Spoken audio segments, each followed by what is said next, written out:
നമുക്ക് ഇഞ്ചി തൈര് എങ്ങനെ ഉണ്ടാക്കുന്നതെന്ന് നോക്കാം. അപ്പോൾ അതിന് വേണ്ടിയിട്ട് 1.5 കപ്പ് തൈര് എടുത്തിട്ടുണ്ട്. തൈരിൽ കട്ടകളൊക്കെ ഉണ്ടെങ്കിൽ അതൊന്ന് ഇളക്കി കൊടുത്തിട്ട് മാറ്റി വെക്കാം. ഇനി ഒരു പാനിലേക്ക് 1.5 ടേബിൾ സ്പൂണ് വെളിച്ചെണ്ണ ഒഴിച്ചു കൊടുത്തിട്ടുണ്ട്. എണ്ണ ഒന്ന് ചൂടായി വന്നാൽ 1 ടീസ്പൂണ് കടുക് ഇട്ട് കൊടുക്കാം. കടുക് ഒന്ന് പൊട്ടി വന്നാൽ ഉണക്കമുളക് ഇട്ട് കൊടുക്കാം. 4-5 ചെറിയുള്ളി കട്ട് ചെയ്തത്, പച്ചമുളക് നമ്മുടെ എരിവിനനുസരിച്ച് ചേർത്ത് കൊടുക്കാം.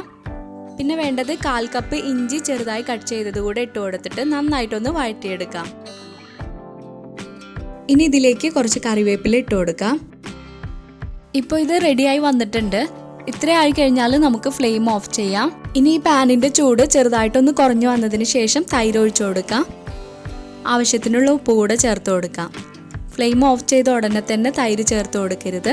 പാനിൻ്റെ ചൂട് ചെറുതായിട്ടൊന്ന് കുറഞ്ഞു വന്നതിന് ശേഷം മാത്രം തൈര് ഒഴിച്ചു കൊടുത്തിട്ട് നന്നായിട്ടൊന്ന് മിക്സ് ആക്കി എടുക്കാം. അപ്പോൾ ഇതാ ഇഞ്ചി തൈര് അല്ലെങ്കിൽ ഇഞ്ചി പച്ചടി റെഡി ആയിട്ടുണ്ട്.